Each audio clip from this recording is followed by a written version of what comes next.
Hey everybody, welcome to the Daily Objective, and we've got quite an interesting topic to talk about today.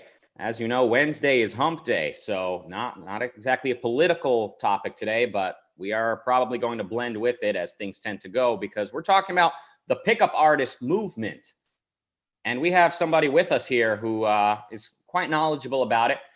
My basic understanding is it kind of overlaps with the self-improvement genre, like it teaches dorks to get their energy up, to go over and approach strangers, to practice better techniques for, I'll say, manipulating people, but it doesn't necessarily need to be tricking people. It could just be kind of like how to make friends, aka how to make people not feel threatened by your presence, how to make people see you as a positive person that they want to get to know better. So my attitude about the whole pickup artist idea has always been, it's a type of technology.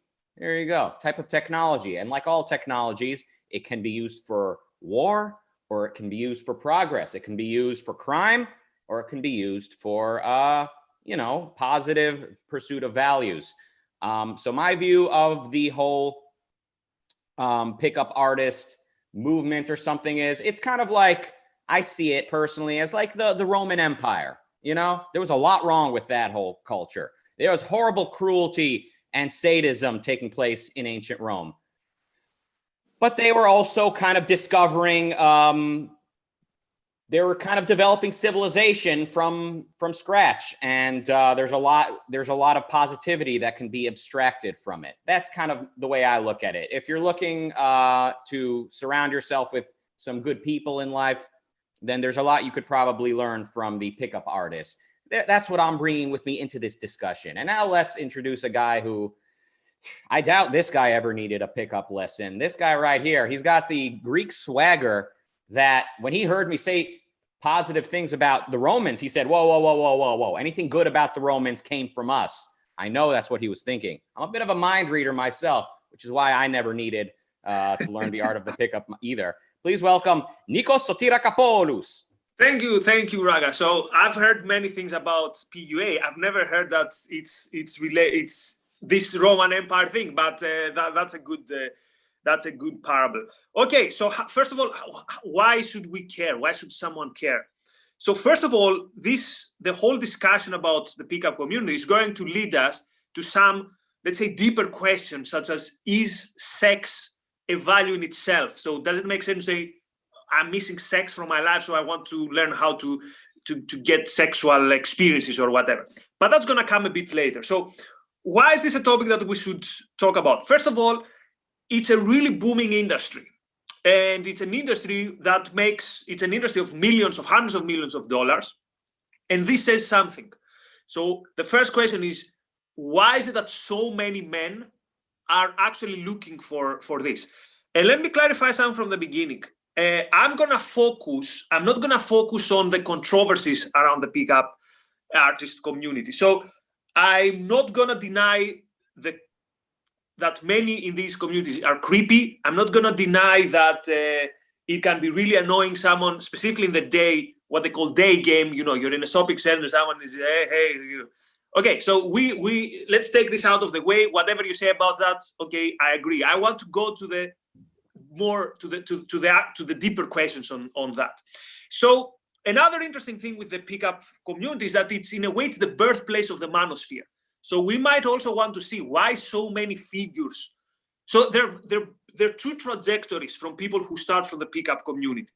And again, pickup means you go and you do the so-called cold approach. You go to someone you don't know and you start talking to them, hopefully building something, some rapport that's going to end to some romantic endeavor.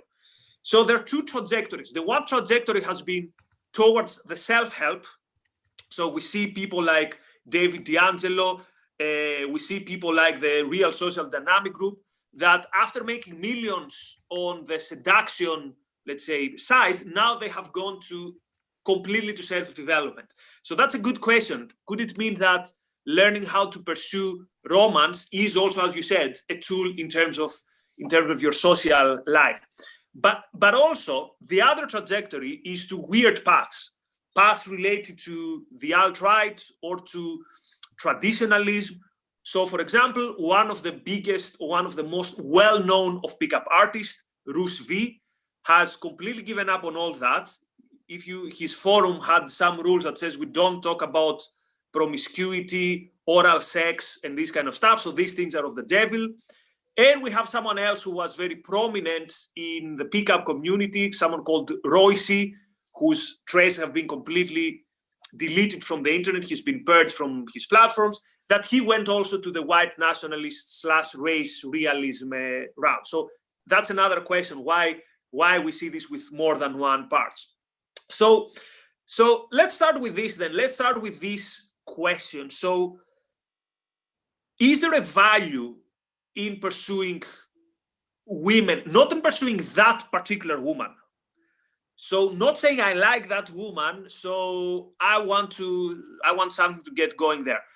But saying I will go out, for example, and do 500 quote approaches so as to learn to talk to women. So let's start from there. So is there a value in becoming better, let's say, in romantic pursuits, taking into accordance that we live in time where a significantly rising number of young people declare that they're celibate, and most of them involuntary celibate, which means they want to pursue a romantic and a sexual life, but they can't. I still can't understand how anyone could admit to that. Like how anyone could like announce, I'm involuntary celibate. I come from another decade. Whoever admitted to something like that, right? Well, if I ask you in a research, for example, when was the last time you had sex? I think there's a threshold of some specific months after which you're declared. Still, I mean, why would anyone volunteer that kind of information? Like, I'm not saying anyone should lie, but isn't kind of the idea to put your best foot forward and try to look cool? I'm not saying people should be promiscuous. I'm not saying getting laid makes you therefore cool automatically, but I just can't wrap my mind around a movement of people announcing we are not having sex with anyone because we can't. But anyway, your question, like I said, it's a form of technology. I mean, it's a method. So yes, there is a value to getting better at meeting people. Really is kind of the so kind of what we can abstract from it, look for the root, look for like what if we were to strip this of all its superficialities, or if we were to strip this of anything we don't like about this, what is the positive in here? And people who are kind of loners, they're not great with other people in general. And here's a sort of exercise that says, learn how to talk to people. And oftentimes a lot of pickup artists, I think, would say also strike conversation with men, like strike conversation with the same gender. Be that guy, be the guy who walks in and acknowledges everyone and makes eye contact. And it's a great habit. Obviously, it can be used. Well, first of all, it can come off as very fake. It can be fake, or it can be coming from a place of, look, I really do want to meet people. I really do want to be comfortable around people. And that's not who I am right now. So I'm going to exercise. And it can be used to manipulate people, which is often what you get with a lot of pickup artists. They say, so you say this, and that'll plant in the girl's mind that she's not worthy of you, and that'll give you a higher status than her. Again, there's a sort of kernel of truth in there that people, they do look for sort of something valuable, and if you can sort of give them the impression that that you are valuable, that you have, status, whatever that means, like, it can work, but again, like, kind of what's the end goal here? Is the end goal to kind of get her to go to bed with you that night? Or is the goal to sort of get to know more people and kind of make more friends and have more relationships? So with those two very different end goals in mind, you might act very differently. So these type of tool of manipulate her into thinking you're high status, or put down her self-confidence so that neg, like negative, send her a negative feeling that makes her feel less secure so that she takes comfort in your attention. But we can abstract from that. Okay, what's the positive sort of in there is put your best foot forward. You know what I'm saying? It's like saying when you go on a first date, you don't start by discussing the failures of your last relationship. You don't go in there and talk about here are my shortcomings. You don't volunteer that information on a first date. Of course, it's going to come up. but you don't need to plant that right away. So similarly, when you meet somebody, if you can make yourself look as good as possible while also being true to the facts of reality, that is kind of the best way to go about it. Now, that can, of course, be kind of misconstrued to mean, okay, make her feel insecure, and that'll make you look better by comparison, and then she'll be so insecure that she'll think you're a catch. Obviously, these are two different ways to go about this. By the way, I didn't even realize this was the topic today. I'm proud to be wearing the most childish shirt possible that does not exactly convey swagger. You, of course, dressed for the occasion. You got a V-neck that goes down to your navel with chest hairs for days. Obviously, anyone who watches this thinks I have nothing to contribute on this topic, but you're the swag master. So back to you, Nikos. Yeah, I was wearing the same in a departmental meeting, so it wasn't it's just too hot. So here's the thing, you mentioned something interesting about the development of the pickup community. So it used to be these tricks, and so if you go back to around 2005, and what made this community big was the book The Game. And in the book The Game, you have the guy called Mystery. So, and that method was based on the idea of the tricks. And what we find very interesting is that, as the author of The Game, Neil Strauss, later said, this didn't work. It worked superficially with women, but it didn't work with the pickup artists themselves. So he portrays this community as deeply flawed and deeply problematic. And he says that this has something to do with that approach. And in a way, it reminds me a bit of, although that's kind of a long stretch, but it is a bit Peter Keating, because it's not what value do I bring in the table. So do you remember that discussion where Keating is learning from Toohey that Toohey is not appreciating Rourke, and Keating feels like he's learned that he thought he has a disease and he hasn't. So it's almost like a self-esteem coming from the outside. Now, a lot of people will say this is fake it till you make it, which is, we could discuss the fake it till you make it aspect. But the good thing in this milieu, so to speak, is that it has evolved from this to this aspect of, no, you have to be that person that attracts other people. That's why, as I said, a lot of these people are very successful later in self-development or in things like public speaking, because in some way the rules are the same. In some ways, it's what you said. If you are the person who walks in the room, and even if the room is other men and are into you, that you're a charming person, this will also work with the opposite sex. So yeah, sorry, go on. Yeah, well, I mean, look, it's very easy for people to kind of misunderstand what individualism is, or like they read The Fountainhead and they think, okay, to be like Rourke is to hang out alone all the time and not like, I mean, some people that's kind of going to be how a value-driven life looks. A lot of their time will be alone, but Rourke is not hanging out alone, telling himself, oh, the world outside is unfriendly to me and I'm a victim of women that won't sleep with me. That's not at all Rourke, and that's Rand's sort of selective depiction of a certain type of a certain hero in a certain context with a certain course of action. So what's also kind of what also applies to a lot of people is that, like, the more time you spend by yourself, you start to paint a negative view of the world, because you're consuming media that shows the world a certain way, or you're seeing people walk by in the street and you make all types of deductive conclusions about them based on how they look. And there is a lot of wisdom in the idea that getting out and meeting people, being around people, is an enormous value. It inspires you creatively, and it enriches your life, and of course can lead to career opportunities and so on. I mean, it's a big part of life. We are, I'll say, a social species. Of course, I'm using that loosely. Of course, Rand prefers I say we're a contractual species, which is even better. We voluntarily trade and interact with other people. So it's very easy for people to think like, oh no, seeking any type of validation from other people is secondhanded. Not necessarily. Also, Peter Keating is a very selectively crafted character, where to him, other people's validation is the bane of his existence. It's all he like it's where he gets all his self-esteem from. But the truth is, it's kind of like what works for most of us is probably kind of a blend of certain aspects of these two characters, in that primarily you're driven by your purpose, by what it is you want to do with your life. And along with that comes the desire for relationships, comes the desire to be around people, to get inspiration from people, and to trade values with people.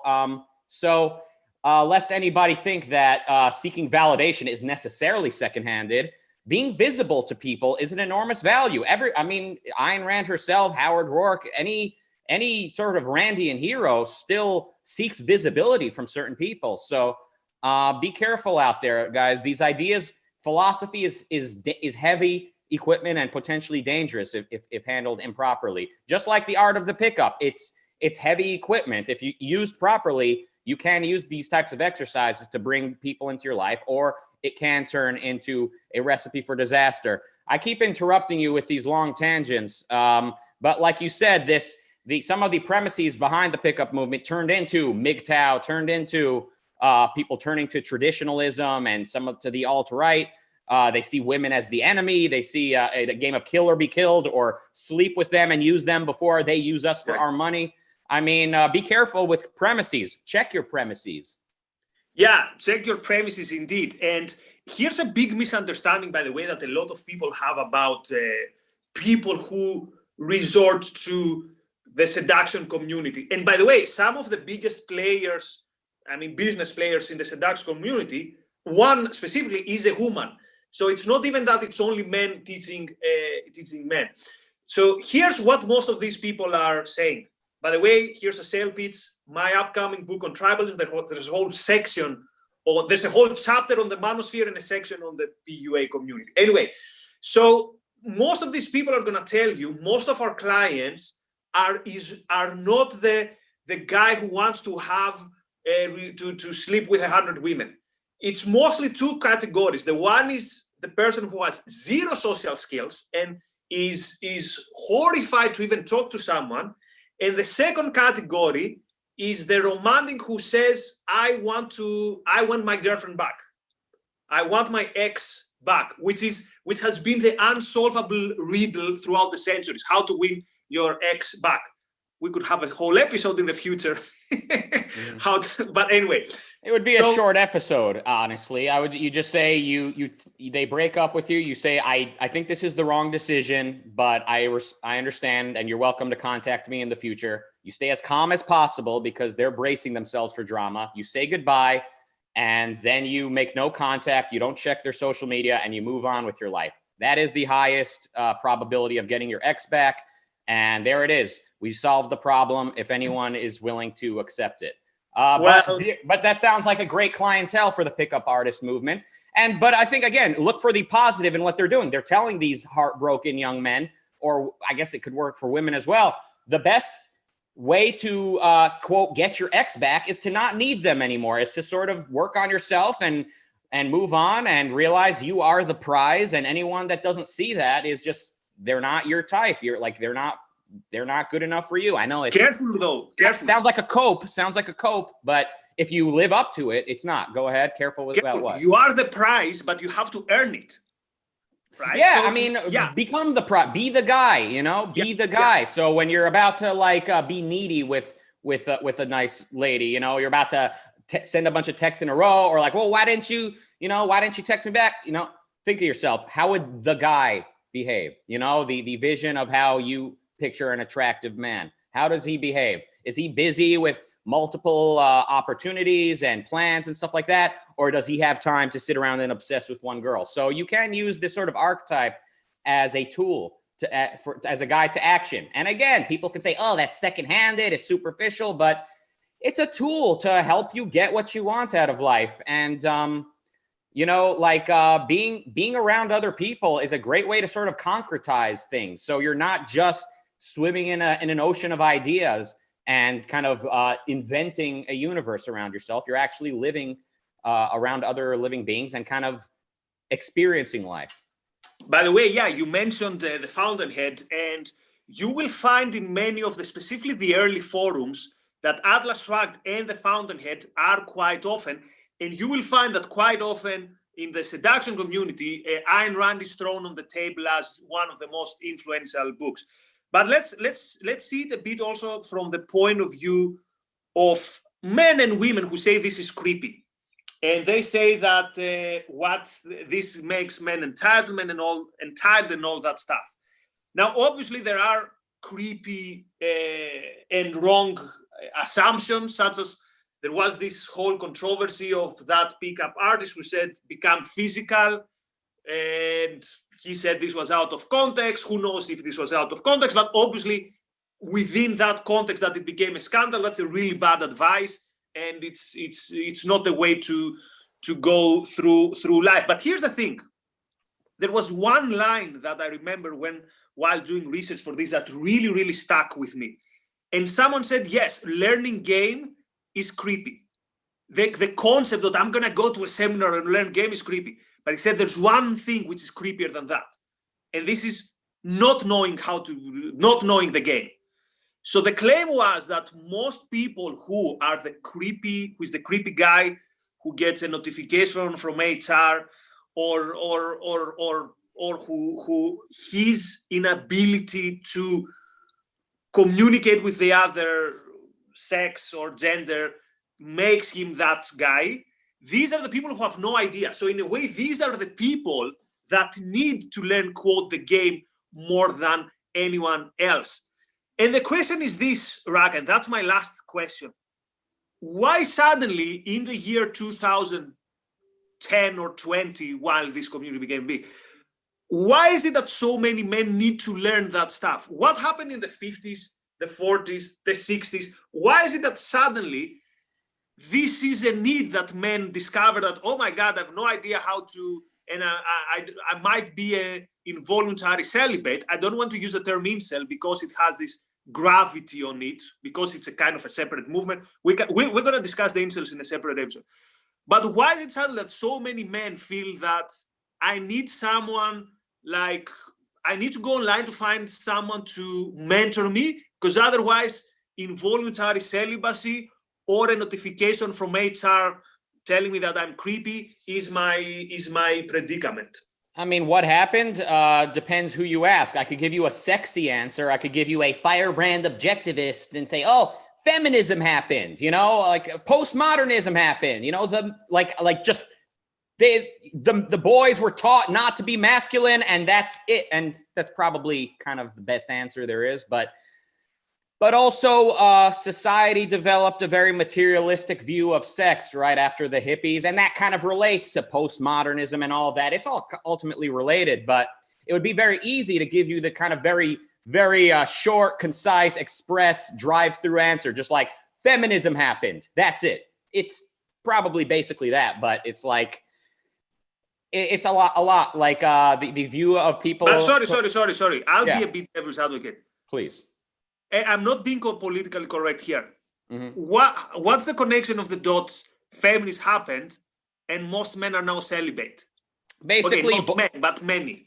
I guess, the sort of Sargons of the world, or maybe the Roosh V's before he found Jesus of the world, they would say the way that boys were educated to feel bad, to feel guilty, basically made them insecure. And this is why women are then excelling in academia and getting high paid jobs, and they can't find a man that can keep up with them. They can't find a man.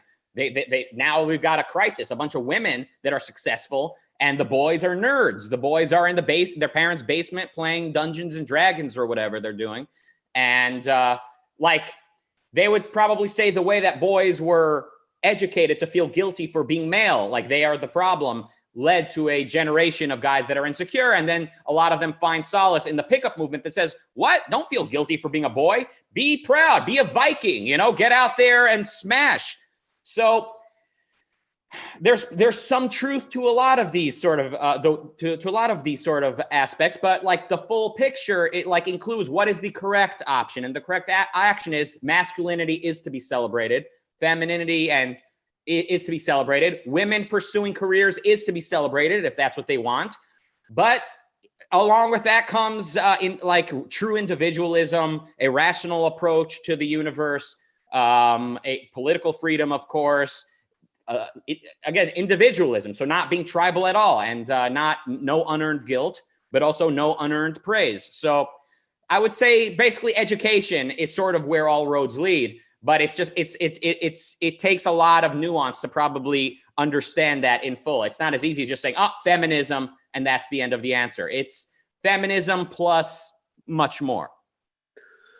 Right. Okay. Wow, you look perplexed. I've never had you stumped this way. What are you? No, I'm really there's so much to unpack, so we can't do it now because we've gone over time. I'll just say this. I think with more self-esteem, men and women would be happier, because I think big part of this is self-esteem.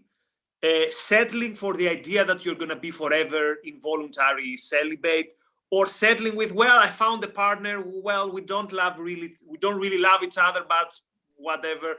I think all these things start from this idea that that there's this retreat of individualism. And yeah, people are going to say, yeah, objectivist. No, it is exactly this. So the best red pill, or for people who listen to the podcast, I'm doing the air quotes, so don't cancel me from objectivism. But the real emancipatory movement is going after your values. Think about Rourke. What is the thing that Dominique loves about Rourke? It is that the person who he is, but also how he is dedicated to his values, how he has a mission. And as part of this mission, he's also charming. So I could give many examples, right? So let's not go through how you can understand, quote, the game or whatever through Ayn Rand's novels. We're entering a rabbit hole.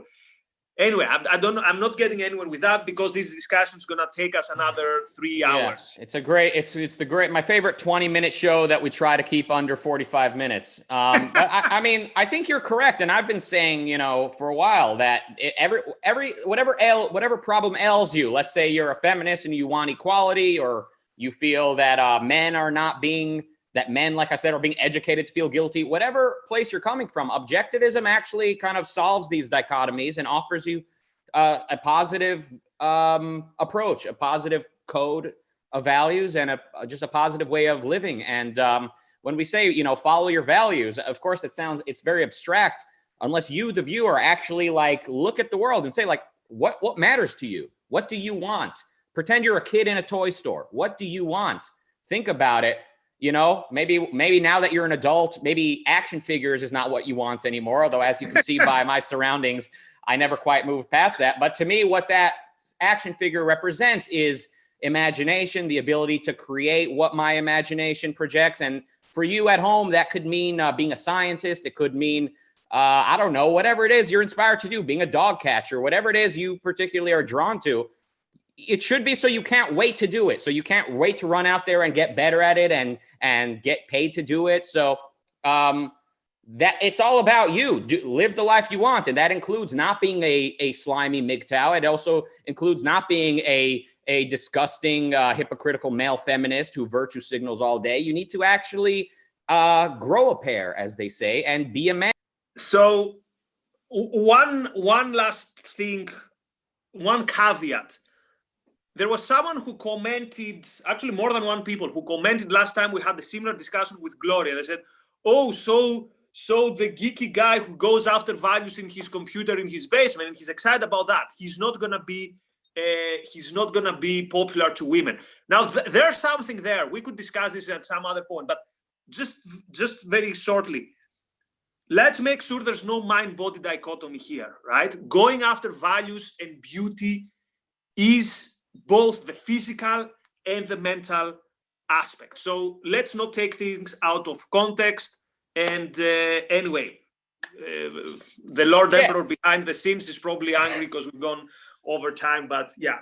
Yeah, but he should be here on the show with us and making us end things. Everyone watching at home, please let us know in the comments you want to see more of Razi behind the scenes. He's a fantastic personality. He's got a point of view. He's always behind the scenes, even though people want to see more of him. So let him know you want to see more of him. And over in the chat room, we got Khalid Su, who says just yes, the word yes. That word is powerful. You know, in The Fountainhead, Howard Rourke tells Gail Wynand, when you just look at a building or you look at something and you say yes, it becomes yours in a way. It's now yours. I mean, I'm just paraphrasing from memory, but that word is powerful. Yes, it combines mind and body. When you look at something in the world, which is to say the physical world, and you say yes, your mind has now approved. Your mind has now sanctioned this. And that is how you should look at a beautiful woman, fellas. Look at a beautiful woman and think, yes. Don't start to feel resentful. Don't start to feel, oh, she's probably a snob. Just look at it and think, yes. Think beauty right there. Life is beautiful. Proof right there. And with that type of mindset, you won't make yourself a victim. Words to close the show. I can't top that. So from Rucka and myself, all the best. Thank you very much.